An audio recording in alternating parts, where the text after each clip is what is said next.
Vénancio, bonjour. Alors, de manière totalement improbable, on est à Port-Vendre, mais pire qu'à Port-Vendre, nous sommes au fort de la Galine, où on a dû prendre une rue sinueuse, escarpée et dangereuse, même pour les gens à jeun, c'est dire pour les gens bourrés, ou alors c'est peut-être la meilleure solution pour rentrer.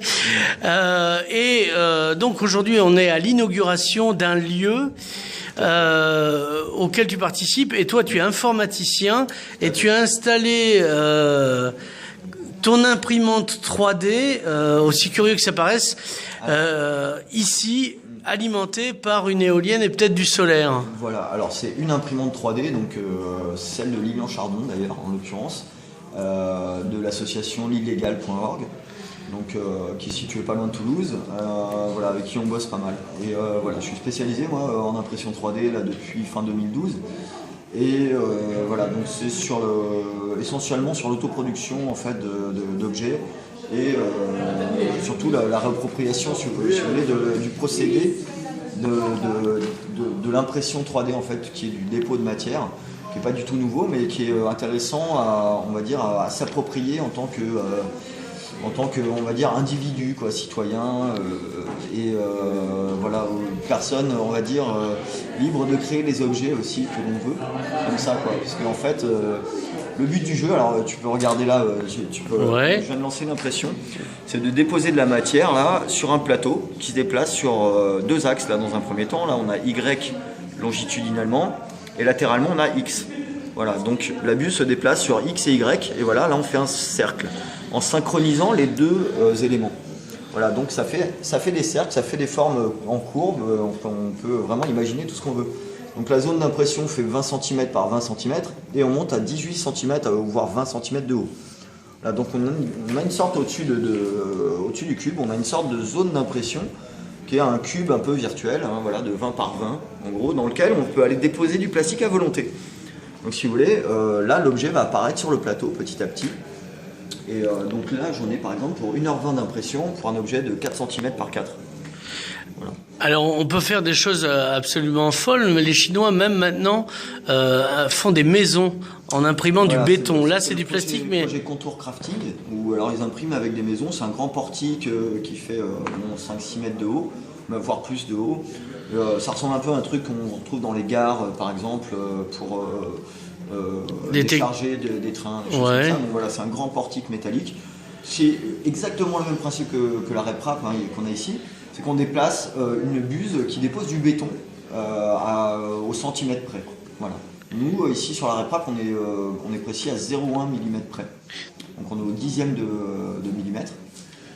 Sur une contour crafting chinoise, je ne sais pas à quelle précision ils sont sur les murs en béton, mais ça doit être de l'ordre du centimètre ou demi-centimètre même. C'est en fonction voilà, de la machine que l'on crée pour imprimer. Voilà, donc l'impression 3D date des années 70 déjà, donc c'est pas nouveau comme procédé. Ce qui est nouveau, c'est le fait de se démocratiser, de devenir grand public en fait. Voilà, donc la technologie se démocratisant, voilà, on a plus de liberté de création d'objets et surtout ça permet de sortir on va dire, de la dépendance à l'industrie. Et c'est une nouvelle forme d'artisanat aussi, le passage. Alors, on peut imprimer du béton. Là, tu as un plastique, mais un plastique biodégradable à l'amidon de maïs. Voilà. Qu'est-ce qu'on peut avoir encore comme... Alors, les matériaux, là, on conseille l'amidon de maïs parce que ça fait des objets biodégradables. Mmh. Par contre, bon, c'est pas super écolo. Donc, c'est pas une techno qui va être écologique. Tout de suite, en tout cas. Foncièrement, comme ça, de base, c'est pas écologique. Ça va être l'éthique de l'imprimeur, ça va être l'éthique des gens, qui va déterminer, on va dire, ce qui est produit comme objet et qui va déterminer, on va dire, surtout les dégâts possibles et les conséquences possibles, quoi. Donc, chaque possesseur d'une imprimante 3D est responsable de ses actes et responsable de ce qu'il imprime. Donc par exemple, il ne faut pas laisser l'accès à une imprimante 3D à des enfants trop jeunes qui risquent de s'imprimer des objets dangereux. Des couteaux, par exemple, on peut imprimer des couteaux aussi. Mmh. Très fragile, hein, mais c'est pointu et voilà. Donc les enfants, moi je conseille de ne pas laisser les enfants en dessous de 15 ans manipuler les imprimantes 3D, 15-16 ans je pense. Puis voilà, donc, ça coûte combien une imprimante comme ça ? 550 € celle-là chez reprafrance.com, c'est à Toulouse. c'est aussi c'est une start-up toulousaine qui permet de passer à Toulouse chercher son imprimante. Parce que sinon c'est de la VPC quoi sinon. Donc vous pouvez acheter en VPC par internet ou aller faire un saut à Toulouse, là, passer voir les gars directement. Et donc on peut choisir les fournisseurs que l'on veut, hein. C'est vraiment, on peut acheter n'importe où dans le monde son matériel. Moi personnellement la mienne est un prix, enfin il y a des pièces allemandes, il y a des pièces qui viennent de Hollande aussi, d'Angleterre. Donc moi j'avais acheté un peu partout parce que je me fiais pas à un seul fournisseur comme c'était le tout début.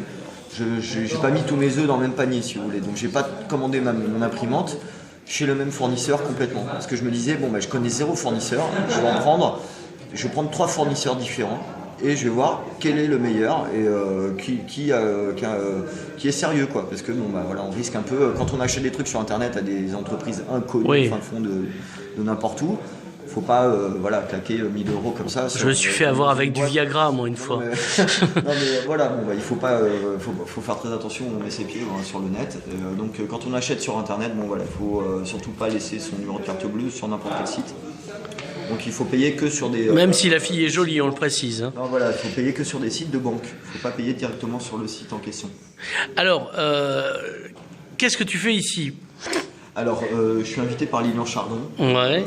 Pour animer ce petit stand d'impression 3D et voir ce qu'on peut faire de marrant ici qui colle avec le concept du fort. Et c'est toujours de l'exploration. Là, ça va être plutôt artistique ici. L'imprimante 3D va plutôt servir pour produire de l'art. Mais bon, si vous voyez, il y a des mini-éoliennes aussi. Là, depuis la semaine dernière, j'imprime des micro-éoliennes. Oui, parce que vous avez installé l'électricité. Voilà, il y en a une ici à la sortie, là, juste en haut de cette pièce, en haut de l'escalier. Produit par des éoliennes, vous êtes en autonomie. Voilà, micro. Parce que EDF n'a pas voulu vous brancher. Voilà, tout à fait. Non, mais c'est exactement ça. Le but, c'est d'être autonome au niveau énergétique. Donc, on a des éoliennes qui vont alimenter, qui alimentent déjà l'illégal.org, qui est la source de Lilian. Ils alimentent déjà, ils ont 3 éoliennes qui génèrent chacune 2 kW, voire plus pour certaines.